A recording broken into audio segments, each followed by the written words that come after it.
তোমাদের কতবার করে বলেছিলাম যে আমি তোমাদের কোনো গল্প বলি না। তোমরা যেটাকে গল্প বলে মনে করো তা আমার জীবনে ঘটে যাওয়া অকৃত্রিম সত্য। তোমরা তো কোনোদিনই মানতে চাওনি আমার কথা। তবে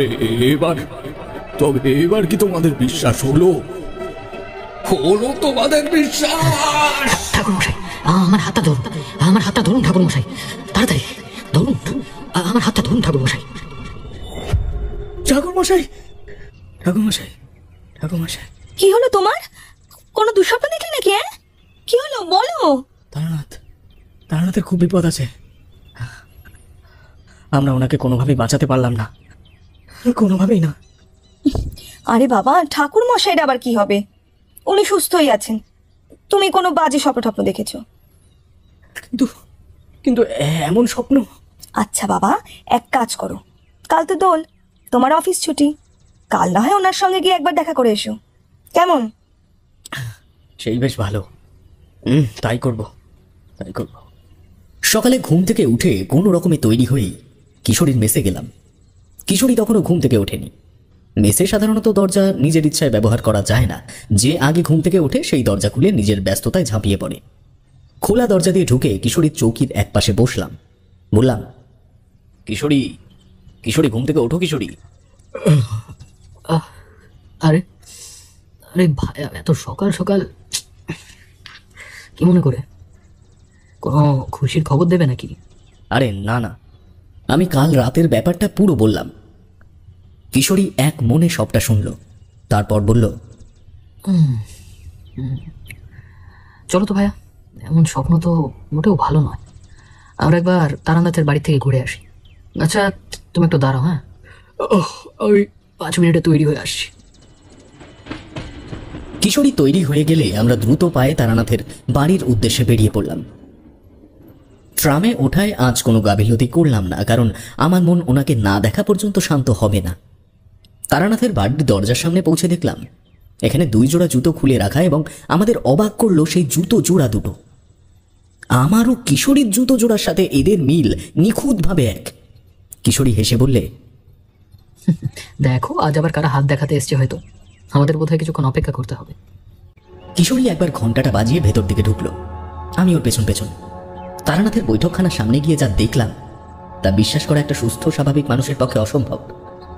দেখলাম আমি ও কিশোরী আগে থেকেই কোনো এক দৈব বলে তারানাথের কাছে চলে এসেছি, এবং তারানাথও তাদের সামনে বসে হুঁকো টানছে।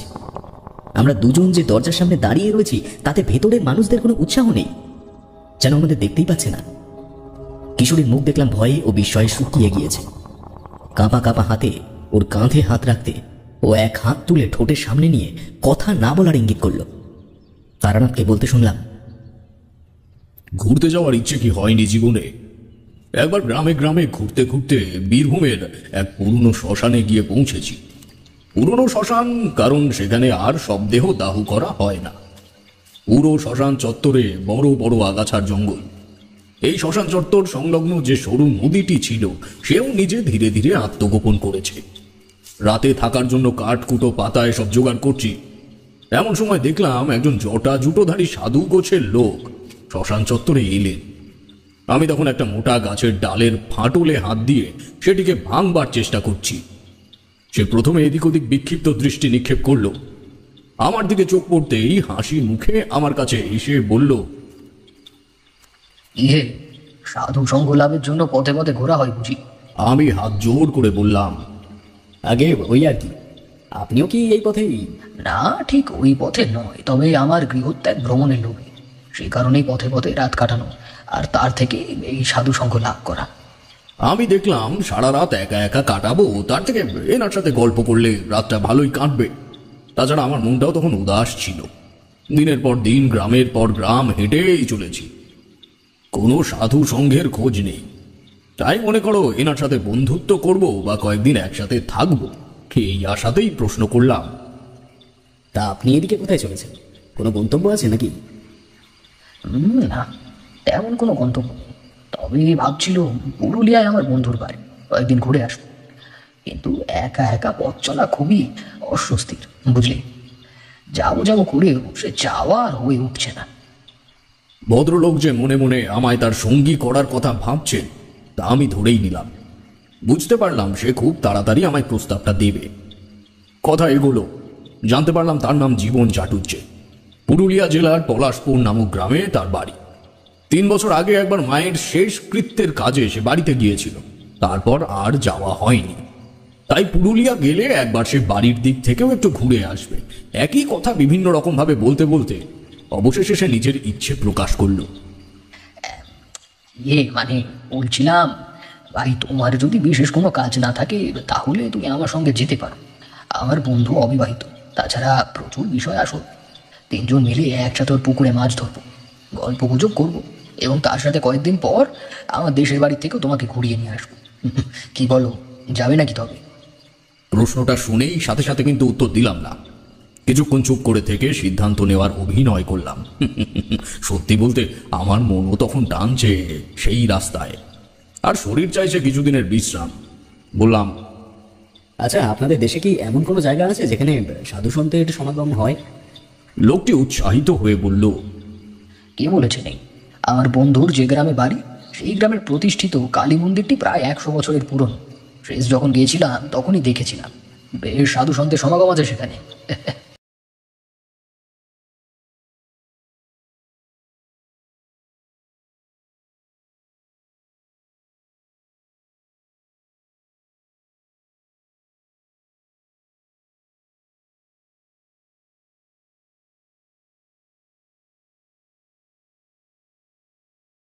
এই কথাটি আমার যাওয়ার ইচ্ছেকে আরো দ্বিগুণ করে দিল। বললাম, বেশ, তবে চলুন। আমারও পথে হাঁটতে হাঁটতে নিজের ছায়ার প্রতি একটা মন খারাপের সৃষ্টি হয়েছে। তার থেকে কয়েকদিন আপনার সাথে ঘুরে আসলেই বোধহয় ভালো হবে। দেখি ওখানে গিয়ে কোনো সদ্গুরু সন্ধান পাই কি না। এই কথাটা বলে প্রথমবারের জন্য আমি চাটুর্যে মশাইয়ের চোখের দিকে তাকালাম, আর ভারী অবাক হয়ে গেলাম। দেখলাম তার চোখের জ্যোতি ফুটেছে, আর এই জ্যোতি তখনই ফোটে যখন কোনো মানুষের গুরু প্রাপ্তি হয়। সুতরাং সেদিন জীবন চাটুর্যে আমায় তার পরিচয় গোপন করেছিল। তবে এই ঘটনা আমার স্মৃতি সঞ্চয়ের কোষাগারে আবদ্ধ হওয়ার পেছনে অন্য একটি বড় কাহিনী আছে। সেই কাহিনী পরিণতি পেলে হয়তো আমি তোমাদের এই গল্প বলিয়ে তারানাথ হতে পারতাম না। কিশোরীকে দেখলাম ধীরে ধীরে হাঁটু গেড়ে দরজার সামনেই বসে পড়ল। ঘরে যে দৃশ্য চলছে তা এতটাই অপ্রাকৃতিক যে আমরা সচেতন দৃষ্টিতে সেগুলিকে স্মৃতি আবদ্ধ করছি বলে মানতেই চাইছে না মন। জানি না এই ঘটনা তারানাথকে জানালে উনি এটার কি ব্যাখ্যা দেবেন। একটা জিনিস লক্ষ্য করলাম, তারানাথ বাদে ভেতরে যে দুটো আমি এবং কিশোরীর প্রতিচ্ছবি আছে তাদের কথোপকথন আমরা শুনতে পাচ্ছি না। দেখলাম কিশোরীর মতো সেও পকেট থেকে একটা পাসিং শো বের করে তারানাথের দিকে এগিয়ে দিল। তারানাথ সিগারেটটি হাতে নিয়ে উঠে ভেতরে ঘরের দিকে গেল। ফিরে এলো 3 কাপ চা ও 1 জামবাটি মুড়ি নিয়ে। সিগারেটটা তখনও তার ঠোঁটে ঝুলছে। তক্তপোষে বসে উনি সিগারেট ধরালেন, তারপর বললেন,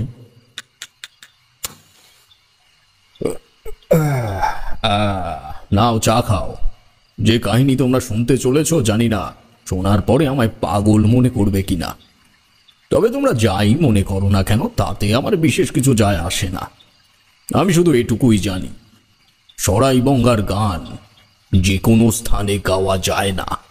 তারানাথ থামলে কিশোরীর প্রতিরূপ হাত নেড়ে কিছু বলল, কিন্তু কি বলল তা শুনতে পেলাম না। তারানাথের উত্তরে বুঝলাম ও সরাইবঙ্গার গানের ব্যাপারে কোনো প্রশ্ন করছে।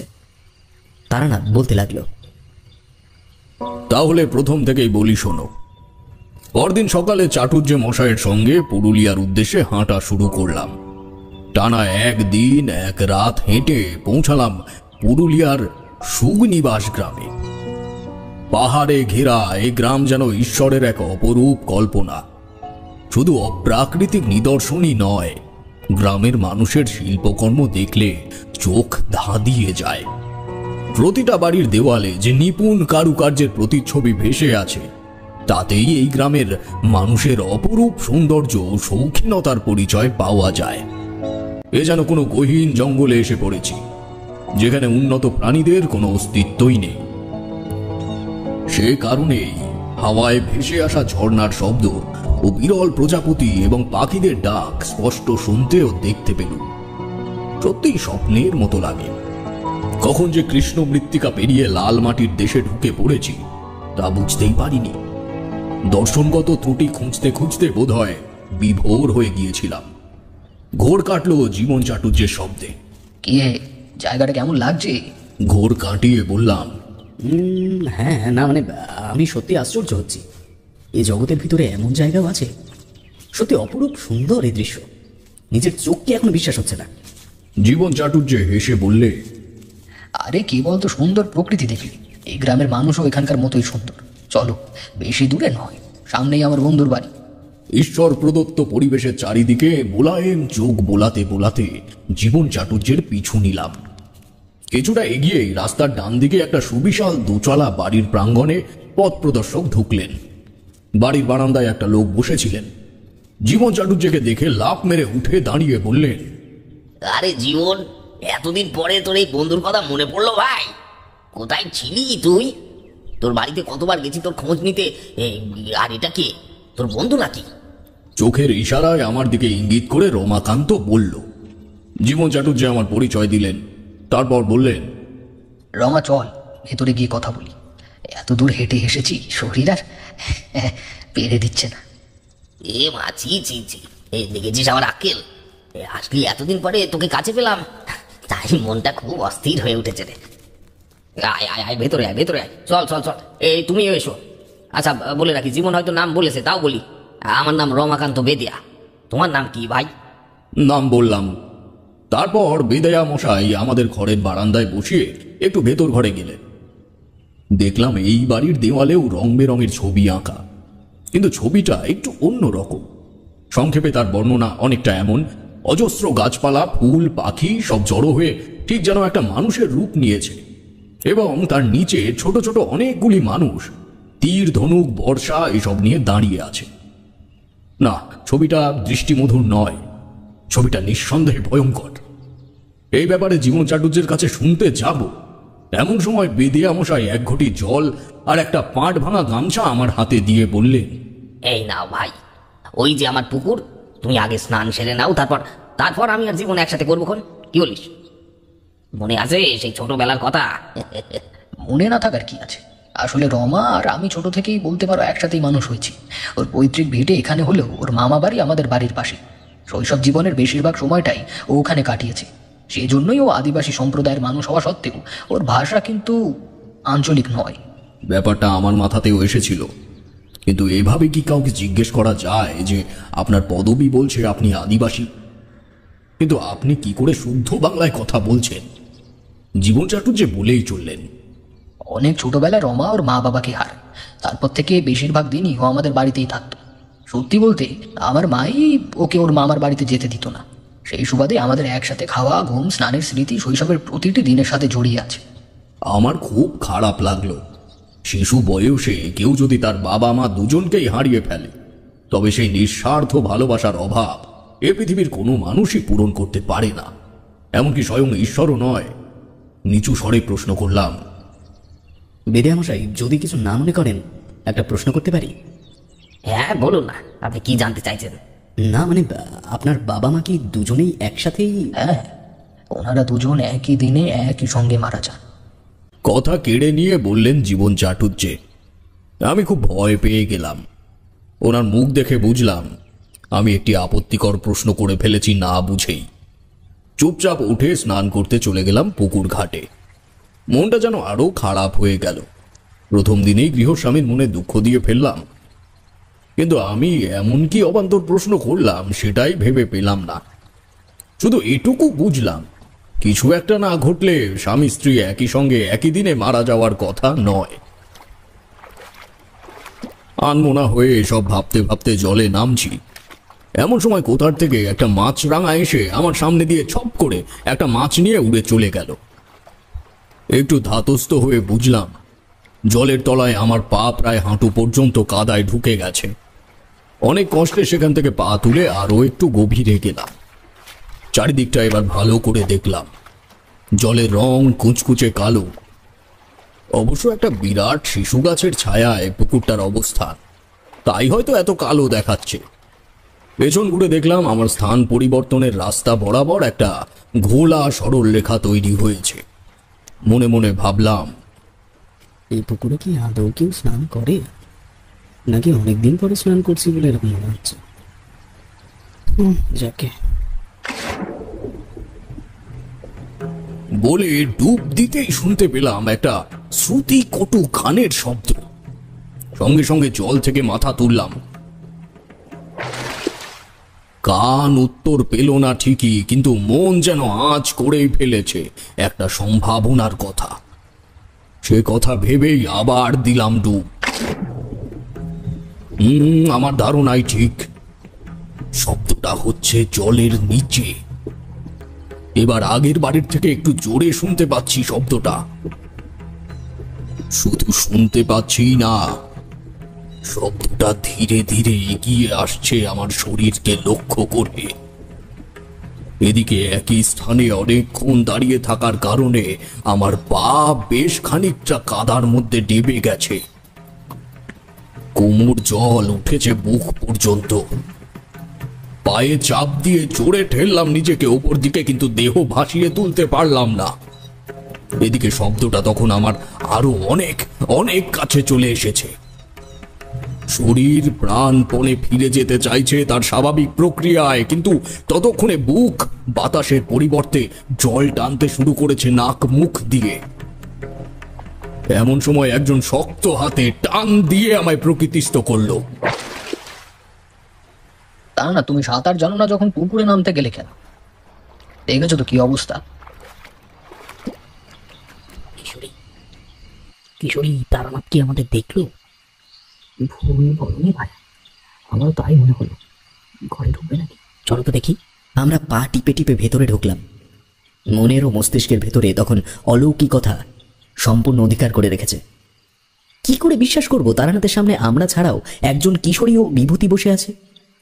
যতটা পারলাম নিঃশব্দে ওই দুজনের পেছনে গিয়ে বসলাম। তারানাথ তখন মুখ নিচু করে সিগারেট ধরাচ্ছে। আমি আর কিশোরী তখন পুরোপুরি নিশ্চিত যে এই ঘরে তিনটি মানুষ, কেউ আমাদের দেখতে পাচ্ছে না, এমনকি তারানাথও নয়। এই সময় আমার সামনে বসে থাকা কিশোরী সোজা হয়ে তারানাথকে কিছু বলল, কিন্তু প্রথমের মতোই শুধু উত্তর শুনতে পেলাম তারানাথের কণ্ঠে। হ্যাঁ, তুমি ঠিকই বলেছ। ওই পুকুরের থেকেই আমি প্রথম আসন্ন বিপদের সংকেত পাই। যাই হোক, প্রায় মরণাপন্ন অবস্থায় জীবন চাটুর্যে আমায় পুকুরের থেকে টেনে তোলেন। সেই যে অজ্ঞান হলাম, তারপর জ্ঞান ফিরে এলো প্রায় 7-8 ঘন্টা পর। জীবন চাটুর্যের কাছে পরে শুনেছি তার মধ্যে নাকি 2 জন বৈদ্য আমায় দেখে গিয়েছিল। তারপর টানা 2 দিন আমার ধুম জ্বর, বিছানা থেকে ওঠার মতো অবস্থা ছিল না আমার। জীবন চাটুর্যে মাঝে মাঝে এসে কপালে হাত দিয়ে তাপমাত্রা দেখে যায়। গৃহস্থের বাড়িতে আত্মীয়তা গ্রহণ করতে এসে তাদের এতটা ব্যতিব্যস্ত করে তুলেছি যে আমার জন্য এতদিন পরে 2 জন বন্ধু একটু আনন্দ করবে, তাও হয়তো পারছে না। এসব ভেবে আর শুয়ে থাকতে পারলাম না। অসুস্থ শরীরেই একদিন দুপুরবেলায় বারান্দায় এলাম। মনে মনে ঠিক করলাম পুকুরে আমার সাথে ঘটে যাওয়া ঘটনার একটা কথাও বলে আমি এদের আর বিব্রত করব না। আর তাছাড়া আমার মনে পড়ে বোধহয় ওরা 2 জনও সেদিন স্নান করেছে ওই পুকুরে, কিন্তু কই জীবন চাটুর্যের চোখে মুখে ওরকম তো কোনো ভাব দেখলাম না। বারান্দায় এসে অনেকক্ষণ বসে আছি। ওরা কি কেউ বাড়ি নেই ভেবে আমি একটু উঠোনের দিকে গেলাম। মনে হলো হয়তো ওরা মাছ ধরছে পুকুরে। এদিকে আমার পা চাইছে না পুকুরের দিকে গিয়ে নিজের মনের সত্যতা যাচাই করতে। মনের ও শরীরের অনেক দর কষাকষির পর পা এগোলো পুকুরের দিকে। পুকুর পাড়ে পৌঁছে কিন্তু আমার মনের ভীতি সম্পূর্ণ কেটে গেল। আজ যেন জল দেখলে মনে হচ্ছে একটু স্নান করি। ছবির মতো সুন্দর জলাশয়ে 4টে রাজহাঁস মাথা ডুবিয়ে স্নান করছে, কিন্তু সে পরিবেশ বেশিক্ষণ স্থায়ী হলো না। আকাশ পরিষ্কার না থাকলেও এতটা মেঘ যে ছিল আকাশে তা বুঝিনি। মুহূর্তের মধ্যে একটা কালো মেঘের বলয় এসে আটকে গেল পুকুর পাড়ের শিশু গাছটির মাথায়। হাঁস মুরগিকে তাড়া দিলে যেমন ভাবে ওরা পালিয়ে যায়, ঠিক তেমনি হাঁসগুলোকে যেন কেউ তাড়া দিয়ে তুলে দিল জল থেকে। শরীরটা আবার ভারী হয়ে এলো আমার। বাড়ির দিকে ফিরে আসতে যাব এমন সময় জলে একটা পরিবর্তন লক্ষ্য করলাম। দেখলাম মাছ যেমন জলের উপরে বুজবুজি তুলে জলের কিছুটা অংশ ঘোলা করে দেয়, ঠিক তেমনি প্রায় অর্ধেক পুকুরের জল নিমেষের মধ্যে ঘোলা হয়ে গেল। বাড়ি ফিরতে পারলাম না সে দৃশ্য দেখে। মন তখনই সাড়া দিল, এই স্থানে এমন কিছু একটা হয়েছে যা সৃষ্টিকর্তার ইচ্ছের বিরুদ্ধে এবং যে অলৌকিক শক্তির ন্যূনতম বহিঃপ্রকাশ আমি দেখতে পাচ্ছি তার থেকে অনেক ভয়ঙ্কর এর উৎসস্থল। পাক খেতে থাকা খোলা জলের দিকে তাকিয়ে এই সব চিন্তা করছি, এমন সময় পেছন থেকে বেদিয়া মশাই ডাকলেন। দেখেছো কাণ্ড, এই অসুস্থ শরীর নিয়ে আবার বাইরে আসতে গেলে কেন? এই চলো চলো, ভেতরে চলো। না না, আজ অনেকটাই সুস্থ আছি, খুব একটা অসুবিধা তো হচ্ছে না আজ। আজ ঠিক আছে। হ্যাঁ, সে তো দেখতেই পাচ্ছি। আমার বাড়িতে এসেছো, এখন আমার কথাতেই চলতে হবে তোমায়। এসো। অবাধ্য হলাম না। তাছাড়া শরীর যে একটুও ভালো নেই তা তো আমি নিজেও জানি, কিন্তু তখনও ঠিক করে উঠতে পারিনি যে আমি যা বুঝতে পারছি তা এখনই বলা উচিত কিনা। কারণ একটা জায়গায় এসে সেখানকার মানুষজন পরিবেশের সাথে মিশতে তো সময় লাগে। আমি তো প্রথম দিন থেকেই শয্যাসঙ্গী, দুম করে এমন কিছু বলে ফেললে আমায় পাগল ছাড়া আর কিছু মনে করবে না। বারান্দায় বসে বেদিয়া মশাইকে প্রশ্ন করলাম, আচ্ছা, জীবন ঠাকুরকে তো দেখছেন, উনি কোথায় গেলেন? জীবনকে এই তো বড় রাস্তায় ছেড়ে দিয়ে এলাম। ও গেল একটু ওর গ্রামের বাড়ি, পরশু আবার চলে আসবে। আসলে সকালবেলা আনাজপাতি কিনতে গিয়েই খবর পাই ওর মা খুব অসুস্থ। তোমাকে নিয়ে যেতে চেয়েছিল, আমি বললাম তোমার সেবা যত্নের কোনো ত্রুটি হবে না, ও গিয়ে নিশ্চিন্তে ঘুরে আসুক না। কি মনে হয়, থাকতে পারবে তো? ভদ্রতার খাতিরে মাথা নাড়লাম ঠিকই, কিন্তু বাস্তবতা কানের কাছে বলে গেল, তারানাথ, তুই যত তাড়াতাড়ি সম্ভব এখান থেকে বেরিয়ে যা, নইলে তোর ঘোর বিপদ। বুকের ভেতরটা শিউরে উঠল, কিন্তু ভাবাবেগ বোঝানোর মতো অবস্থা এবং পরিবেশ কোনোটাই নেই তখন। শরীরের অসুস্থতাও যেন বেলা বাড়ার সাথে সাথে বাড়ছে। দুর্বল চোখে চেয়ে আছি বাড়ির সামনে দিয়ে চলে যাওয়া লাল সুড়ি পথটার দিকে। তখনই চোখে পড়ল ব্যাপারটা। দেখলাম একটা ভিখারি ঠিক উল্টো দিকের বাড়িটার থেকে বের হলো, তারপর ওই বাড়িটার সামনে দাঁড়িয়ে কিছুক্ষণ দেখলো। জানি না কি মনে করে সে এই বাড়িতে ঢুকলো না, চলে গেল অন্য জায়গায়। সে সময় বেদিয়া মশাই হাতে একটা বাটি নিয়ে আমার কাছে এলেন, বললেন, এই নাও, আপাতত এই মুড়ি কটা খাও, আমি ততক্ষণে একটু ডালে চালে ফুটিয়ে নি। বলে সে বাটিটা আমার হাতে দিয়ে আবার রান্নাঘরে চলে গেল। হাতে মুড়ি নিয়ে অন্যমনস্ক অবস্থায় কিছুক্ষণ কি ভাবছিলাম মনে নেই। মুখে দিতে গিয়ে আবার চোখ পড়ল দেওয়ালে আঁকা ছবিটায়। আজ যেন কি একটা বদল আছে ছবিটাতে, এমন কিছু একটা পরিবর্তন হয়েছে ছবিটায় যা আগের দিন ছিল না। খুঁটিয়ে খুঁটিয়ে ছবির ওপর থেকে নিচ পর্যন্ত দেখতে খুঁজে পেলাম বদলটা। গাছপালা, ফুল, পাখি দিয়ে তৈরি মনুষ্য অবয়বটির নিচে শেষ দিন কয়েকটা মানুষকে তীর, ধনুক, বর্ষা এসব নিয়ে দাঁড়িয়ে থাকতে দেখেছিলাম, কিন্তু আজ তাদের সামনে আর একটা মানুষ আছে। না, একটা পুরো মানুষ বললে ভুল হবে। অর্ধেক একটা মানুষ, যার অর্ধেক মাটির তলায় এবং বাকি অর্ধেকটা দু হাত আকাশের দিকে তুলে জীবন বাঁচানোর আপ্রাণ চেষ্টা করছে। সত্যি ছবিটা একেবারেই দৃষ্টিমধুর নয়। প্রশ্নটা করেই ফেললাম বেদিয়া মশাইকে। আচ্ছা, বলছি যে এই ছবিতে ঠিক কি বোঝানো হয়েছে বলতে পারেন? এই বারান্দায় ছবি এই একটি, তাই প্রশ্ন শোনা মাত্রই রান্নাঘর থেকে উত্তর এলো। ওই ছবিতে সরাইবঙ্গার চরণে বলি দেওয়ার মুহূর্তকে দেখানো হয়েছে। আসলে এই বছর ভালো বৃষ্টি হয়নি, তাই দেওয়ালে এখন ওই ছবি রয়েছে, নইলে অন্যান্য বছর বৃষ্টির পরপরই যে যার বাড়িতে আঁকা শুরু করে দেয়। সরাইবঙ্গা কি দেবতা? দেবতা নয়, অপদেবতা। তবে এনার আবির্ভাব নিয়ে অনেক মতভেদ আছে। যেমন? বলে ছবির দিক থেকে চোখ সরিয়ে তার দিকে তাকালাম। সে বলতে শুরু করলো, আদিবাসী দেবদেবীদের পুজো বেশিরভাগ হয় অব্রাহ্মণ পুরোহিত দিয়ে। কোথাও কোথাও মন্দির ও মূর্তি গড়ে পুজো হলেও বেশিরভাগ লৌকিক দেবতাদের পুজো হয় গাছতলায় বা মাটির ঢিপি করে। এই গ্রামের মানুষ তাদের যে কোনো মনোবাসনা, যেমন ধরো ধন সম্পত্তি লাভ, সন্তান লাভ, পুত্রকন্যার বিবাহ, এমনকি হাঁস মুরগির ডিম পাড়া অথবা গাইয়ের বুকে দুধ আসার কামনাও পুজো করে। তবে দেবতা যদি কোনো কারণে রুষ্ট হয়ে থাকেন বা পুজোর বহুদিন পরেও যদি কোনো ফল না হয়, তখনই ধরে নেওয়া হয় কোনো পরিবার বা গ্রাম সরাইবঙ্গার প্রসাদ সময় মতো চড়ায় না। কারণ এখানকার আদিবাসীদের মধ্যে প্রচলিত আছে এই যে অপদেবতার রুষ্ট হলে গ্রামে চুরি ডাকাতি ব্যাধি খাদ্যাভাব এসব হয়। আর তাছাড়া জানো হয়তো আদিবাসীরা জঙ্গল বন বাদার থেকে অনেক প্রাণী হত্যা করে খায়, তাই জঙ্গলের রক্ত সেখানে ফিরিয়ে দেওয়ার জন্যই করা হয় সরাইবঙ্গার পুজো। রমাকান্ত থামল। অবাক হয়ে প্রশ্ন করলাম, এই জঙ্গলের রক্ত ফিরিয়ে দেওয়ার ব্যাপারটা ঠিক কি? এর মানে হলো জঙ্গল থেকে যেমন প্রাণী শিকার করে খাওয়া হয়, ঠিক তেমনি কোনো প্রাণীকে দেবীর সামনে বলি দিতে হয়। সে বড় ভয়ানক বর্ণনা, তুমি যদি চাও তোমায় দেখাতে পারি। দেখতে হচ্ছে তো, খুব ইচ্ছে করছে, কিন্তু কোনো প্রাণীর বলি চোখের সামনে দেখতে পারবো না আমি। আচ্ছা আচ্ছা বেশ, তোমায় বলির আগে পর্যন্তই দেখাবো। এবার যাও, হাত পা ধুয়ে নাও, খেয়ে নেওয়া যাক। হাতে মুখে জল দিয়ে এসে খেয়ে নিলাম। গরম ভাতের সাথে পেঁপে ভাতে আর আম তেল। জলমুখে খাবারটা সেদিন বেশ ভালোই লেগেছিল। খেয়ে দিয়ে ঘরে এসে চৌকিতে শুলাম। চোখ বুজে ভাবছি কোথায় ছিলাম কদিন আগে আর আজ আমি কোথায়। পুকুরের ঘটনাটা কি আমার বলা উচিত, নাকি এখনো সঠিক সময় আসেনি? এসব মাথায় চলতে চলতে কখন যে ঘুমিয়ে পড়েছি জানি না।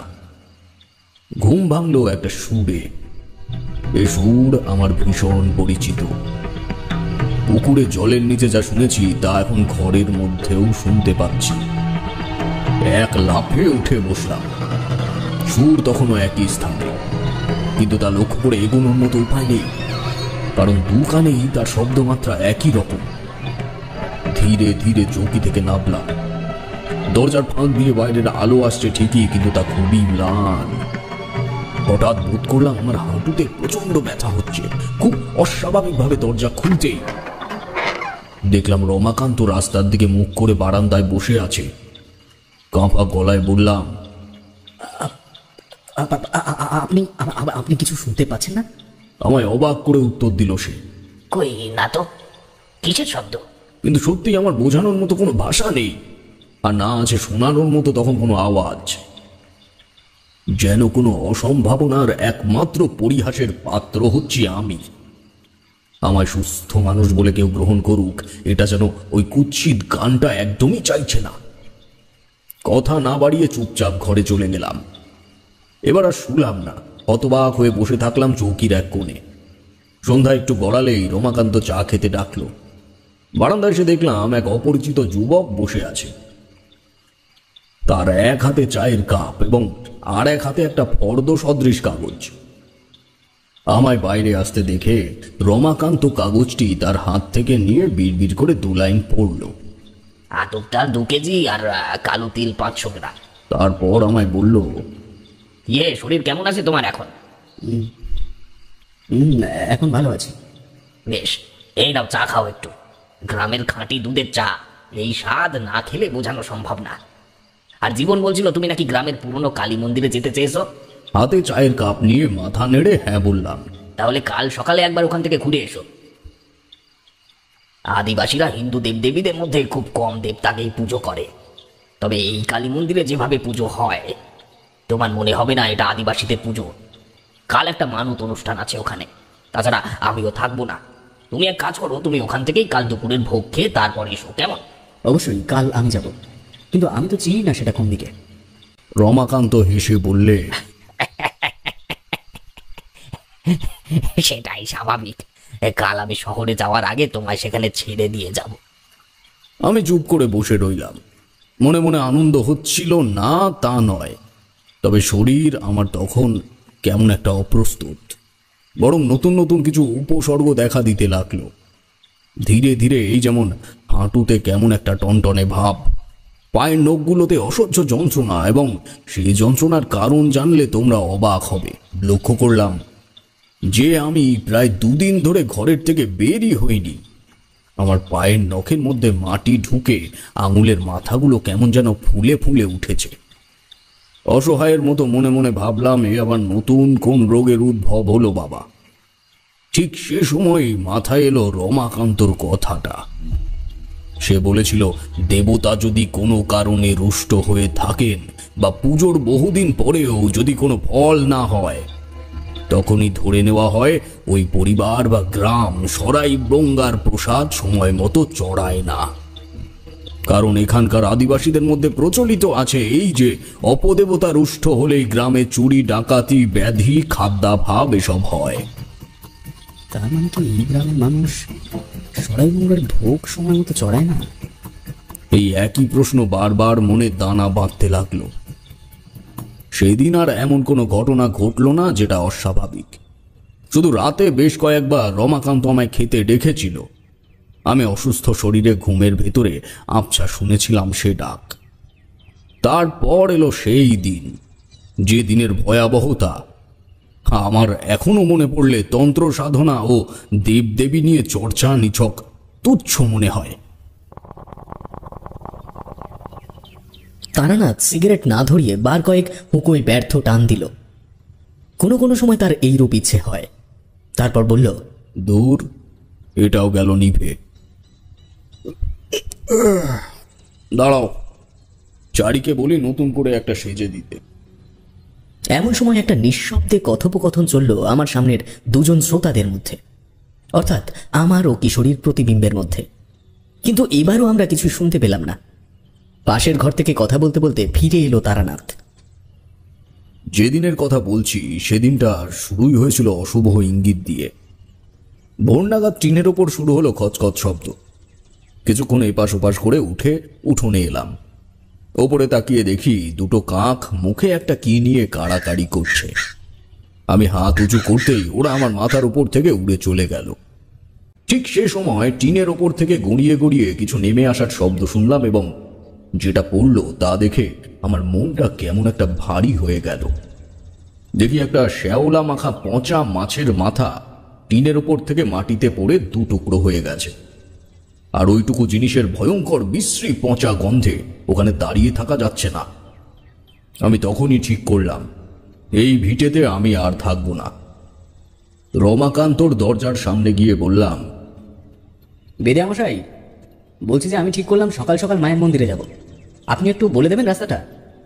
একাই যাবে? আর একটু দেরি করলে তো আমি নিজে গিয়ে দিয়ে আসতে পারতুম। তো যাবে যখন যাও, রাস্তায় বেরিয়ে ডান দিক বরাবর হাঁটতে থাকো, দেখবে একটা চায়ের দোকান পড়বে। ওখানে গিয়ে বলবে মাকাল কালীর মন্দিরে যাব, দেখবে ওরাই দেখিয়ে দেবে। সাথে সাথে বেরিয়ে পড়লাম বাড়ি থেকে। উল্লেখিত চায়ের দোকানে গিয়ে দেখলাম দোকানদার তখন সবে সবে দোকান খুলছে। প্রশ্ন করলাম, বলছিলাম মাকালকালী মন্দিরটা কোন দিকে একটু বলবেন? চায়ের দোকানদার আমার দিকে না তাকিয়েই বললে, সে মন্দির তো বেশ খানিকটা দূর বটে, তবে একটা সংক্ষিপ্ত রাস্তা আছে, যদি চান বলে দেবো। বলুন, সে রাস্তা আমি যেতে পারবো। কিন্তু আপনাকে দেখে তো মনে হচ্ছে আপনি এখানে নতুন, তা যেতে পারবেন তো এই টাকা চিনে? তবে যাওয়ার আগে দয়া করে বউনিটা করে যান, আসলে সকালের প্রথম খদ্দের তো, ফিরাবো না। সেই সময় আমার কিছু করার নেই। জানি না কোথায় জীবন চাটুর্যের বাড়ি। ভদ্রলোকের কথা শুনে দোকানের বাইরে একটা বাঁশের চটার মাচায় বসলাম। আমার পায়ের আঙুলগুলোর দিকে তখন তাকানো যাচ্ছে না। আঙুলের মাঝখানে তারপর গোড়ালিতে কেমন যেন শ্যাওলা জমে গেছে। সেগুলো যে জল দিয়ে ধুয়ে ফেলবো সে সাহস হচ্ছে না, কারণ দু পায়েরই নখের কোণার অংশগুলো ফেটে তার মুখগুলো রক্ত ভেজা হয়ে আছে। দোকানদারের শব্দে পা লুকিয়ে নিলাম। দাদা, চাটা নিন। হাত বাড়িয়ে চা নিয়ে একবার ঘুরে ফেলে আসা রাস্তাটির দিকে তাকালাম। তারপর বললাম, আচ্ছা, এবার বলুন কোন রাস্তা দিয়ে যাব? শুনে নিন ভালো করে। এই দোকানের পাশ থেকে যে রাস্তাটা চলে গেছে তা সোজা গিয়ে ঢুকেছে ওই ঝালদাগুড়ির জঙ্গলে। পূব দিক ধরে সে জঙ্গল বরাবর হাঁটলে অনেক কম সময় পৌঁছে যাবেন মাকাল কালী মন্দিরে। এখনই বেরিয়ে যান, ঘন্টা দুয়েকের মধ্যে পৌঁছে যাবেন। কিন্তু দেখবেন জঙ্গলটা কিন্তু খুব ঘন, আর কাঁটা গাছ আছে অনেক, একটু দেখে যাবেন। রাস্তা শুনে নিয়েই উঠলাম ঠিকই, কিন্তু এতটা পথ পেরিয়ে এই প্রথমবার হাঁটার প্রতি একটা ভয় জন্মালো মনে। এই পা নিয়ে এত দূর হাঁটা, তার উপর যদি কাঁটা ভর্তি রাস্তা হয়। তবুও সেসবের তোয়াক্কা না করেই জঙ্গলের পথ ধরলাম। প্রথম প্রথম অসুবিধা হলো না, কারণ একটা নির্দিষ্ট স্থান পর্যন্ত পায়ে হাঁটার রাস্তা ছিল, কিন্তু তারপরেই শুরু হলো গাছগাছালিতে ঢাকা ঘন জঙ্গল। বুঝতে পারলাম ওই রাস্তাটুকু পর্যন্ত গ্রামের মানুষ আসা যাওয়া করে, কিন্তু এদিকটায় আর কেউ আসে না। আসবেই বা কি করে? বাইরের পৃথিবীতে যে একটা নতুন দিন শুরু হয়েছে তা যেন এই জঙ্গল জানেই না। পরিবেশ দেখে মনে হচ্ছিল সবে সন্ধ্যা নামছে। মাঝে একবার মনে হলো আমি কি পূর্ব দিক বরাবর হাঁটছি নাকি রাস্তা ভুল করে ফেললাম। পরক্ষণে মনে বল এলো, মন্দিরের ঘণ্টার শব্দ। একবার নয়, বরং ঈশ্বর যেন বারবার ধ্বনি সৃষ্টি করে আমায় পথ দেখালো। শব্দ লক্ষ্য করে গন্তব্যে পৌঁছানো সব থেকে সহজ কাজ। কিছুক্ষণের মধ্যেই মন্দির চত্বরের রঙিন আলপনা চোখে পড়ল। মন্দিরে পৌঁছে দেখি ঘণ্টা বাজাচ্ছে একটা বছর 20-22-এর মেয়ে। অন্য হাতে একটা ফুল ভর্তি সাজি। সেছাড়া ওই চত্বরে আর কেউ নেই। মনে মনে ভাবলাম, বেদিয়া মশাই কি তাহলে ভুল জানেন? পুজো হয়তো অন্য কোনো দিন হবে। তা যাকে, আমি তো আর পুজো দেখতে আসিনি। আমি এসেছি এখানে একজন মহাপুরুষের সন্ধানে। এসব ভাবতে ভাবতে চারিদিক দেখছি আর মন্দিরের সিঁড়ির দিকে এগোচ্ছি।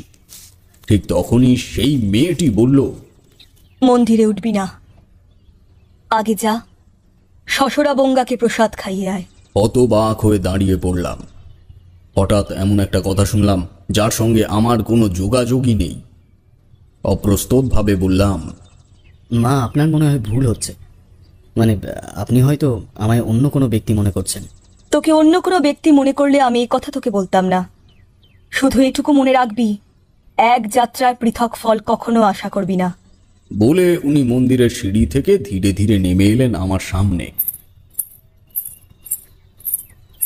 যা, মাকে একটা প্রণাম করে ঘরে ফিরে যা। কোনো কথা না বলে চুপচাপ সিঁড়ি দিয়ে উঠে গেলাম মন্দিরের প্রবেশদ্বারে। মাকে প্রণাম করে পিছনে ফিরে দেখি সেই মেয়েটি চলে যাচ্ছে মন্দির সংলগ্ন একটি লাল মাটির রাস্তা ধরে। মনে প্রশ্নের ঢেউ তুলে দিয়ে সেই যে মেয়েটি চলে গেল তার উত্তর আমায় দিল এক মর্মান্তিক নিয়তি। গল্প থামিয়ে তারানাথ সত্যি যেন আমার দিকে এবার তাকালো। তার চোখে চোখ পড়েছে আমার। জানি না কিশোরী ব্যাপারটা বুঝতে পারল কিনা, কিন্তু হঠাৎ সময়ের অলৌকিক পরিবর্তনের কথা ভুলে গিয়ে কিশোরী বলল, ঠাকুরমশাই থামলেন কেন? বলুন তারপর কি হলো? দৃষ্টি আটকে রইল তারানাথের দিকে। উনি কোনো উত্তর দেবেন এই আশায় নয়, পরিবেশের সত্যতা বজায় আছে কিনা তা পরীক্ষা করার জন্য চোখ সরল না। কিন্তু না, উনি কিশোরীর কথা কিছুই শুনতে পাননি। সুতরাং এটা নিশ্চিত, হয় আমি আর কিশোরী এখানে উপস্থিত নেই, নইলে তারানাথ নিজের বাড়িতেই আছে। সামনের দুজন শ্রোতা মন্ত্রমুগ্ধের মতো তার দিকে চেয়ে আছে। সে আবার বলতে শুরু করলে, দুপুর পর্যন্ত মন্দিরের বেদিতে বসেছিলাম, কিন্তু কোনো ভক্ত বা সাধুর দেখা পেলাম না। মনে মনে রাগ হলো জীবন চাটুর্যের ওপর। মানছি আমার নিজেরই আসার ইচ্ছে ছিল, তবে উনি আমায় মিথ্যে বলতে গেলেন কেন? বিকেল গড়াতেও কোনো মানুষের দেখা না পাওয়ায় আমি উঠে পড়লাম। কিন্তু এভাবে যে বাড়িতে জ্বর নিয়ে দুদিন পড়েছিলাম তাকে না জানিয়েই গ্রাম ছাড়বো ভাবতে আমার খুব খারাপ লাগলো। তাই ঠিক করলাম বেদিয়া মশাইকে জানিয়ে আজ রাতটা ও বাড়িতে থেকে একেবারে কাল সকাল সকাল বেরিয়ে পড়ব। তবে আলো কমে আসার আগে এই জঙ্গলের পথ আমায় পেরোতে হবে। চায়ের দোকানদার অন্য যে পথটির কথা বলছিল তা বোধহয় সেই পাশের পথটা যেটা দিয়ে ওই মেয়েটি চলে গেল, এবং সে পথ আমার চেনা নয়। তাই দেরি না করে মায়ের বেদিতে একবার প্রণাম করে পরিচিত পথটাই ধরলাম। পশ্চিম দিকে মুখ করে দ্রুত পায়ে হাঁটছি, কিন্তু জঙ্গল যেন যতই এগোচ্ছি ততই কালো হচ্ছে। পা তবুও থামালাম না, কারণ একবার ওই সুঁড়ি পথটা ধরতে পারলে আমার আর বিশেষ অসুবিধে হবে না। কিন্তু কথায় আছে না, যেখানে বাঘের ভয় সেখানেই সন্ধ্যা হয়। পাহাড়ি অঞ্চলের সন্ধান আমার নিয়ম সমতলের মতো নয়, আর সেই ব্যতিক্রমই আমার কাল হয়ে দাঁড়ালো। জঙ্গলের মধ্যে যেন ঝুপ করে সন্ধ্যা নামলো, আর সে অন্ধকারের কালিত্য এতটাই যে না পারছি এক পা এগোতে, না পারছি পিছোতে। তবুও চেষ্টা করতে গিয়ে আমার পায়ে খুব জোরে একটা ধাক্কা খেলাম কোনো কিছুর সাথে। ওফ, সে যে কি যন্ত্রণা! প্রায় আত্মা বেরিয়ে যাওয়ার জোগাড়। বাধ্য হয়ে অসহায়ের মতো সেখানেই চুপচাপ বসে রইলাম। সময় কাটতে থাকলো আর তার সাথে নিস্তব্ধ হতে লাগলো পরিবেশ। একসময় চারিদিকটা এতটাই শান্ত হয়ে গেল যে মনে হলো আমি জলের তলায় ডুবে গেছি। বাইরের পৃথিবীতে যাই হয়ে যাক আমি শুনতে পাবো না, কিন্তু পেলাম এমন কিছু শুনতে পেলাম যা হয়তো বাইরের পৃথিবী শুনতে পাচ্ছে না। সেই গান, সেই বিষাদময় সুর আবার আমার কানে এলো, এবং শুধু তাই নয়, দেখলাম একই সাথে একটি সাদা আলোর আভা আমার দিকে এগিয়ে আসছে, এবং সেই আলো মোটা মোটা গাছের গুঁড়িতে বাধা পেয়ে জলের মতো চারিদিকে ছড়িয়ে পড়ছে এদিক সেদিক। সাথে সাথে উঠে দাঁড়ালাম। শরীরের শক্তি তখন পরাজয় স্বীকার করে নিয়েছে, পা বাড়ানোর ক্ষমতা এখন আর নেই। এমন সময় পরিচিত কণ্ঠে চমকে উঠলাম। তারানাথ, তোমার কোনো ভয় নেই, আমি এসে গেছি। বিদ্যামশাই, আমি এখানে, আমি নিয়ে চলি, আমার একটু চলার ক্ষমতা নেই। অনেক চেষ্টা করেও সত্যি এক ফোঁটাও স্থান পরিবর্তন করতে পারলাম না। সামনে বেদিয়া মশাই এসে দাঁড়ালেন। বুঝলাম যে সাদা আলোটিকে অপ্রাকৃতিক বলে মনে করেছিলাম, তার উৎপত্তি বেদিয়া মশাইয়ের টর্চ। তবে সে একা আসেনি, সাথে করে এনেছে ওই যুবকটিকে। বললাম, শুনতে পাচ্ছেন আপনি? এবার শুনতে পাচ্ছি চোখটা হয়েছে ওই? শুনতে পাচ্ছি, তবে এটাতে এত ভয় পেও না তারানাথ, এটা সরাই গঙ্গার গান। আজ বহু বছর হয়ে গেছে আমার পিঠের থেকে কোনো ভোগ মায়ের চরণে বলি পড়েনি, তাই এই সুর বারে বারে মনে করিয়ে দেয় বলি সমর্পণ করার কথা। কিন্তু কাকে পাবো, কোথায় পাবো বলো? আমার তো কেউ নেই। তবে তোমাকে বলেছিলাম না, সরাই গঙ্গার পুজো আমি তোমায় দেখাবো। আমি কথা রাখলাম, বাকিটা তুমি রাখবে। বলে সে যুবকটিকে চোখের ইশারায় আমার দিকে পাঠালো। যুবকটির ডান হাতে একটা বাটি এবং বাঁ হাত দিয়ে তার মধ্যে কিছু একটা গুলিয়ে নিচ্ছে। আমার সামনে এসে সে হাত বাটি থেকে তুলে আমার কপালে বুলিয়ে দিল। বুঝলাম কোনো তরল লাগানো হয়েছে আমার কপালে। হাত জোর করে বললাম, বিদ্যামশাই, এখন আমাকে এখান থেকে নিয়ে চলুন, এই পুজো আমি পরে দেখবো। আমি সত্যি বলতে আমি একটু সুস্থ বোধ করছি না। কথাটি শেষ হতে সময় দিল না। রমাকান্ত সাথে সাথে বিদঘুটে তৃপ্তির হাসি হেসে উঠল। বলল, বলিকে স্নান করালাম, প্রসাদ সংকল্প করালাম, আর পুজো করবো কাল। এতটা বোকা যে আমি নই তারানাথ।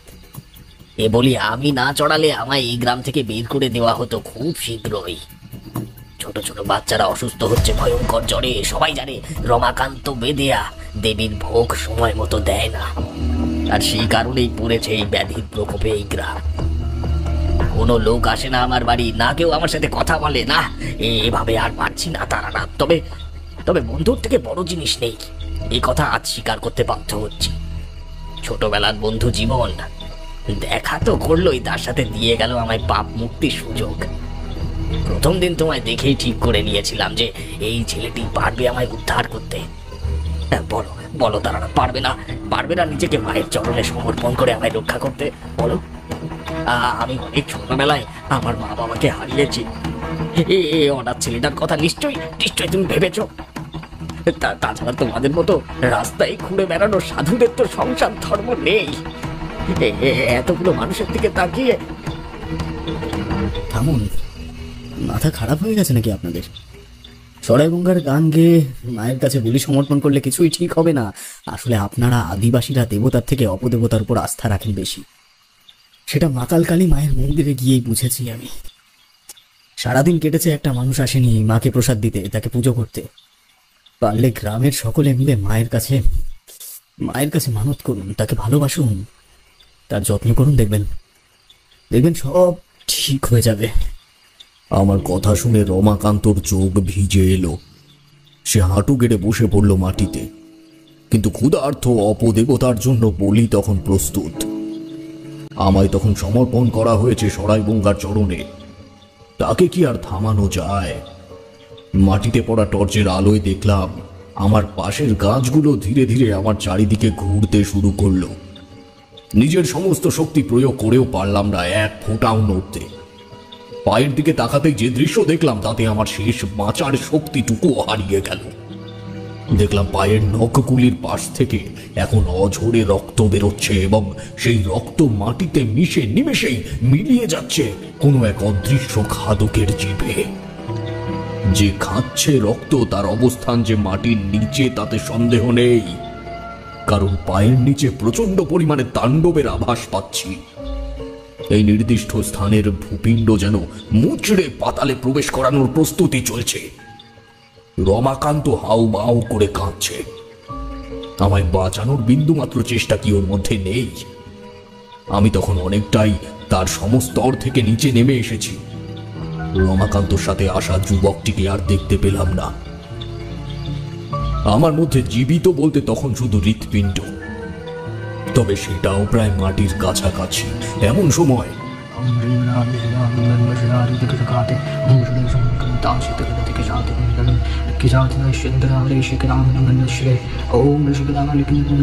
দেখলাম একটা জবা ফুলের মালা নিয়ে জীবন চাটুর্যে এসে দাঁড়িয়েছে রমাকান্তর পেছনে। দুহাত তার কাঁধে রেখে তাকে দাঁড় করালো। বলল, রমা, তুই যে নিজের ভুল বুঝতে পেরেছিস সেই অনেক। এবার যা, এখনই এই মালাটা গিয়ে তারানাথকে পড়িয়ে দে। এই পুজো তোর, তাই এই পুজো সম্পূর্ণ করতে হবে তোকে। রমাকান্ত চোখ মুছে জবা মালা হাতে আমার কাছে এলো। পাতাল তখন আমায় বুক পর্যন্ত গ্রাস করে ফেলেছে। বুঝলাম এই ঘূর্ণায়মান স্থানটুকুর মধ্যে প্রবেশ অধিকার শুধু তারই আছে যে এই পূজার সৃষ্টিকর্তা। আমার গলায় জবা মালা পরিয়ে দিতেই জীবন চাটুর্যে বলল, উঠে এসো তারানাথ, তাড়াতাড়ি উঠে এসো। রমা, তুই ওকে ধর। অবাক হলাম এই জবা ফুলের মালার ক্ষমতায়। রমাকান্ত আমার গলায় পরিয়ে দেওয়ার সাথে সাথেই আমার শরীর ভেতর থেকে একটা বেঁচে ফেরার সাহস পেল। অনেক চেষ্টায় পায়ের অসহ্য যন্ত্রণা সত্ত্বেও ওই রক্ত শোষক সরাই বঙ্গার মুখ থেকে রমাকান্ত আমায় টেনে তুলল। জীবন চাটুর্যে ততক্ষণ ওই মৃত্যু বলয়ের অনেক কাছে এগিয়ে এসেছে। সজোরে এক হাত দিয়ে টেনে বার করলো আমায় তার মধ্যে থেকে। আমি ছিটকে পড়লাম মাটিতে। শুনতে পেলাম তার কণ্ঠস্বর, রমা, ওটাই তোর উপযুক্ত শাস্তি। বন্ধুকে ক্ষমা করে দিস, আর মনে রাখিস সরাই মঙ্গার মতন অবদেবতার জন্য তোদের মতন মানুষ উন্মাদ হয়ে গেছে। এই কারণেই তোর বাবা নিজেকে এবং তোর মাকেও শেষ করেছেন একই দিনে, আর তার ফল হয়েছে তোর মতন একটা উন্মাদ সন্তান।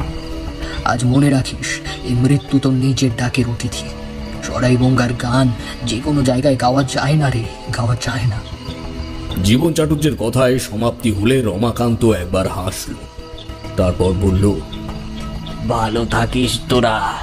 মাঝখানে শুধু কিছু ভগ্নাংশের বিরতি। তারপর এক টানে রমাকান্তকে গ্রাস করল সরাই বঙ্গা। তারানাথ থামল। গল্পের শেষে চোখে জল এসেছে আমাদের দুজনেরই। মনে মনে ভাবছি সেদিন সত্যি জীবন ঠাকুর না থাকলে কি হতো। ঠিক তখনই আমাদের সামনে শ্রোতা দুজন কথোপকথন করতে করতে উঠে দাঁড়ালো। তারা বেরিয়ে গেল, তবুও তারানাথ মাথা নিচু করে তক্তপোষে বসে রইল। কিশোরী আর আমি নির্বাক। এই শ্রোতা দুটিও যে গল্পটি শুনে গেল তা কি তারানাথ জানতেও পারল না? দু একবার নিজেই কি একটা বিড়বিড় করে উঠে দাঁড়ালো তারানাথ। তারপর বৈঠকখানা থেকে বেরিয়ে হাতে তালা নিয়ে চলল দরজার দিকে। আমরা ফিরে এলাম। তারপর সেখান থেকে ট্রাম থেকে নেমে সোজা আমাদের বাড়ি। কিশোরী বলল, কি হে ভাইয়া, তারানাথ আজ তোমাদের বাড়ি যাচ্ছে কেন হঠাৎ? এমনটা হওয়ার কারণ কি? চলো তো দেখি। সেটাই তো আমিও